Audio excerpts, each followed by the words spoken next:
France, ces affaires qui ont embarrassé les présidents français. L'empereur centrafricain Jean Bedel Bokassa lors de son autoproclamation à Bangui, le 4 décembre 1977.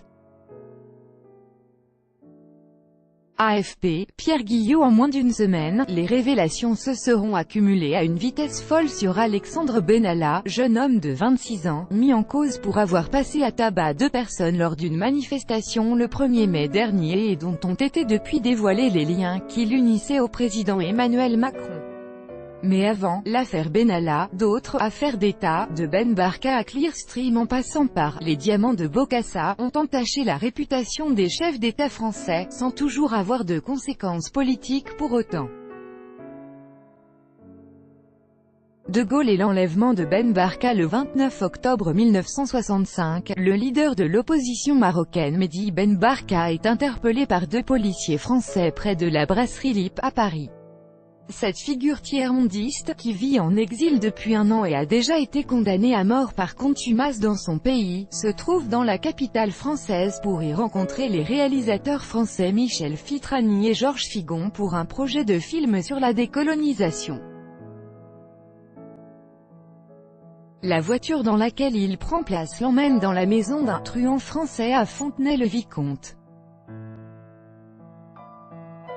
Sa trace se perd à ce moment-là, on ne saura jamais ce qu'il est advenu de l'opposant, dont on a peut-être fait disparaître le corps après l'avoir éliminé.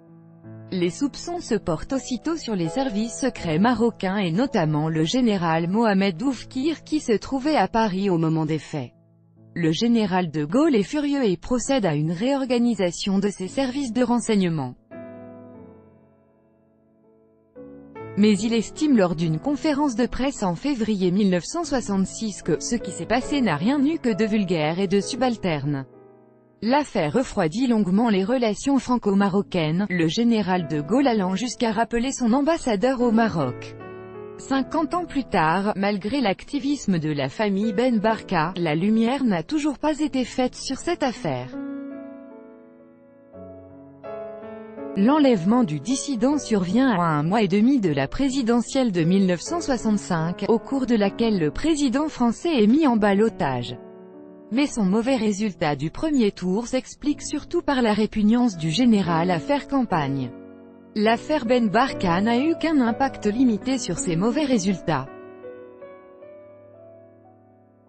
Le président français y reste étranger, explique Jean Garrigue, historien et professeur à Sciences Po Paris, auteur de « Les scandales de la République, de Panama à l'affaire F. Robert Laffont, 2004 ».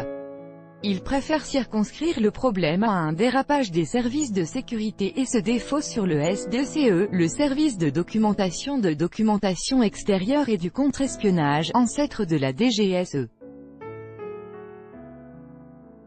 Seule l'opposition de gauche y voit la preuve du fameux État dictatorial qu'elle dénonce depuis le retour au pouvoir du général. François Mitterrand, qui deviendra à son tour président en 1981, avait d'ailleurs publié l'année précédente un brûlot à son encontre intitulé « Le coup d'État permanent ». Mais la fronde politique et médiatique se focalise quand même d'abord sur le ministre de l'Intérieur du moment, Roger Frey, jugé responsable, et laisse de côté le général de Gaulle. Cette affaire a eu assez peu de conséquences et n'a pas changé la perception que les Français avaient du régime gaullien dont ils acceptaient le caractère autoritaire, poursuit le chercheur. Il existait à l'époque un consensus sur le caractère monarchique de ce régime. Dans le contexte de l'époque, sous la présidence de De Gaulle, ajoute Jean Garrigue, une affaire comme celle d'Alexandre Benalla n'aurait même pas donné lieu à un entrefilet dans les journaux. Georges Pompidou, l'affaire Markovitch et la rumeur. Le 1er octobre 1968, le corps de Stéphane Markovitch est retrouvé dans une décharge en banlieue parisienne. Cet exilé yougoslave de 31 ans n'est autre que l'ancien homme à tout faire et chauffeur de l'acteur Alain Delon et de son épouse Nathalie. Très vite, les rumeurs vont bon train sur le mobile du meurtre. Selon l'une d'elles, Markovitch détenait des photos compromettantes prises lors de parties fines impliquant des personnalités et s'en servait pour les faire chanter. La propre épouse de l'ex-premier ministre Georges Pompidou, Claude, aurait participé à ces orgies. Il s'agit de la première fake news d'ampleur sous la Ve République, note Jean Garrigue, juste après la « rumeur d'Orléans », qui prétendait que des femmes étaient enlevées dans les boutiques juives d'Orléans pour les prostituer à l'étranger. Georges Pompidou, qui a présenté sa démission en juillet 1968 sur fond de désaccord avec le général de Gaulle sur sa gestion de mai 68, est aussi en quelque sorte victime de son côté « people ». Après la présidence gaulienne jugée plus austère, l'ex-premier ministre se veut plus moderne et se distingue par sa fréquentation des milieux médiatiques et des artistes.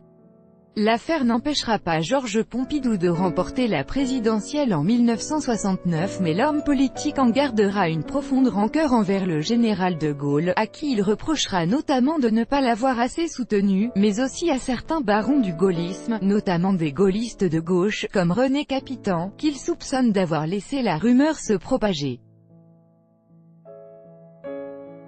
Cette affaire est aussi révélatrice d'un choc des cultures entre les figures de Pompidou et de Gaulle et d'une guerre de succession, estime Jean Garrigue. Certains au sein de la famille gaulliste n'étaient pas prêts à voir Pompidou, l'héritier naturel du général, lui succéder. Valéry Giscard d'Estaing et les diamants de Bokassa. L'affaire dite des diamants de Bokassa s'inscrit dans un contexte particulier, sur fond de France-Afrique et alors que le président de l'époque, Valéry Giscard d'Estaing, au pouvoir depuis 4 ans, entretient des relations néocolonialistes qui lient la France et les pays africains par des intérêts économiques, explique Jean Garrigue.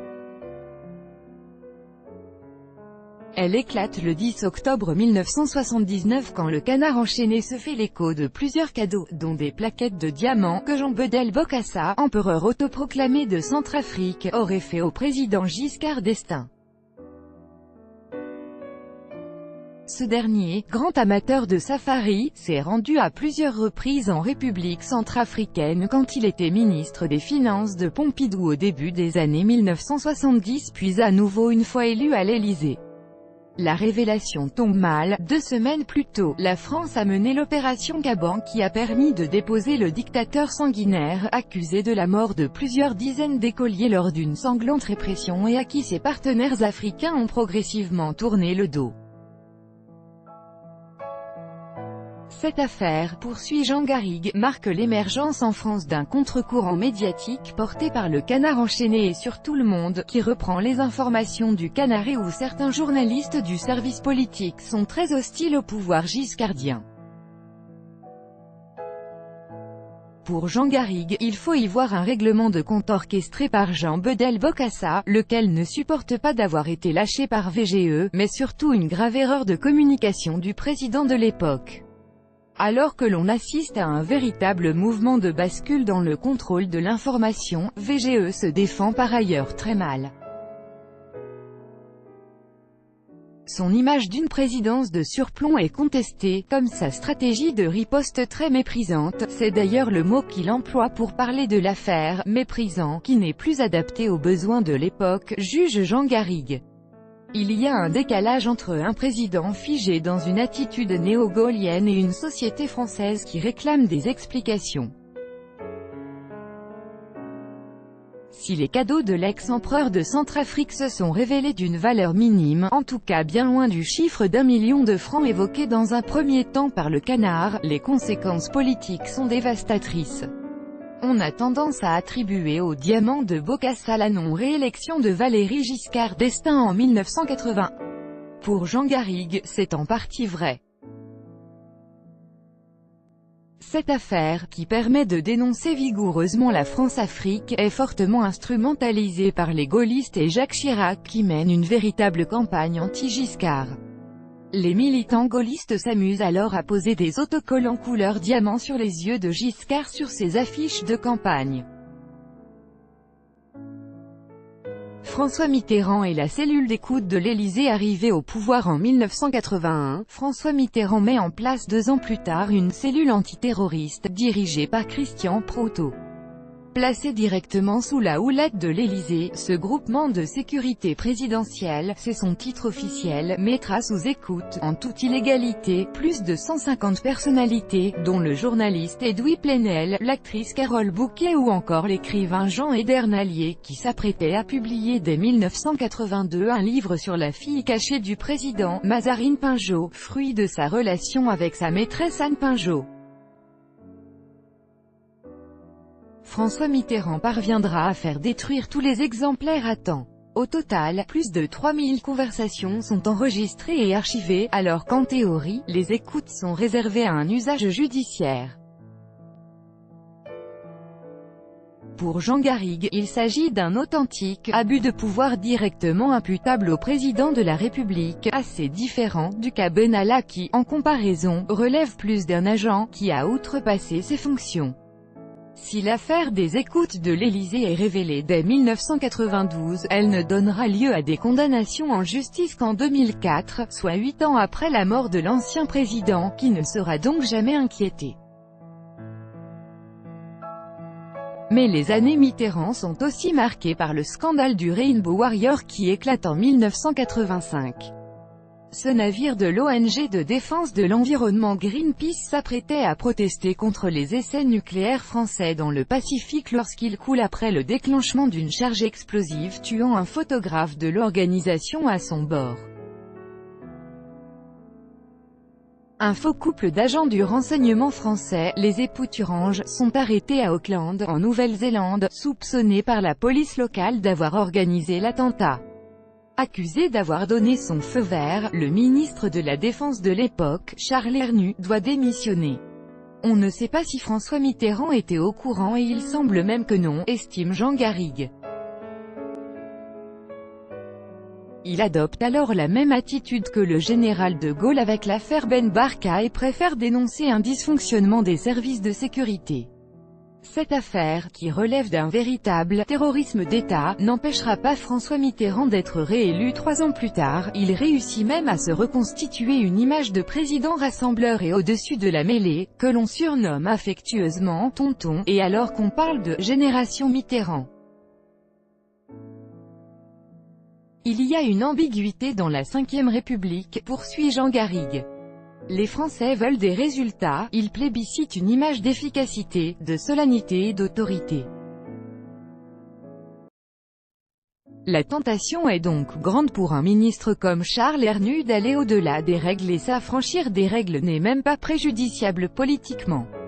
Le 8 mai 1988, François Mitterrand est ainsi réélu face à Jacques Chirac avec 54% des voix. Jacques Chirac et les emplois fictifs. En 2011, l'ancien président Jacques Chirac est condamné pour détournement de fonds publics lorsqu'il était maire de Paris entre 1977 et 1995 et que des membres du parti gaulliste RPR étaient rémunérés par la municipalité.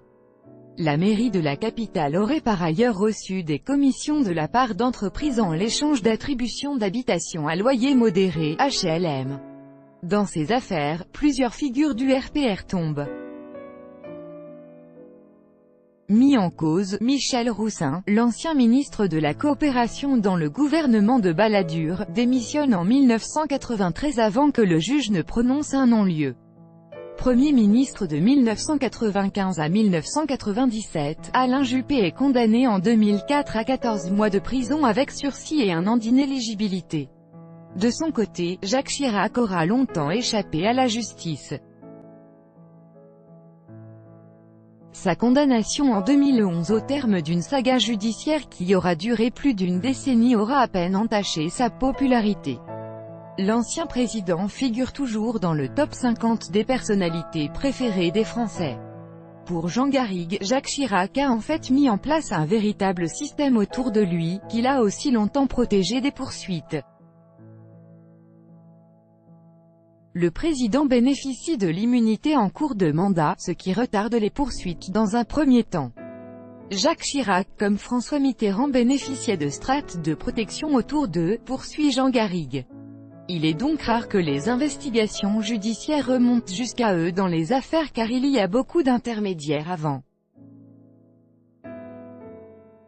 Sarkozy et le financement libyen en 2011, deux journalistes du site Mediapart révèlent, document à l'appui, les relations entre l'ancien secrétaire général de l'Élysée Claude Guéant et un certain Ziad Taqi-Eddine. Ce marchand d'armes aurait servi d'intermédiaire pour un possible financement par l'ancien guide de la révolution libyenne Mouammar Kadhafi de la campagne de l'ancien président Nicolas Sarkozy. En décembre 2007, quelques mois après son élection, ce dernier reçoit en grande pompe le dictateur libyen. 4 ans plus tard, le même Nicolas Sarkozy soutient le renversement du régime kadhafiste, qui aboutit à la mort de son fondateur. En novembre 2016, Ziad Taqi-Eddine admet avoir acheminé 3 valises d'argent libyen pour un montant total de 5 millions d'euros directement réceptionnés par Claude Guéant. Les affaires font de plus en plus de dégâts et des dégâts de plus en plus durables. En France, on assiste à une hausse de l'exigence démocratique, sur le modèle des pays scandinaves ou anglo-saxons, et le président qui concentre beaucoup de pouvoir, se retrouve au centre de cette exigence, poursuit Jean Garrigue qui conclut au sujet de l'affaire du financement libyen, qu'elle a déjà beaucoup fait de mal au candidat Sarkozy à la primaire de 2016. Si les faits sont avérés, il s'agirait du plus grave scandale, de la plus grosse affaire d'État.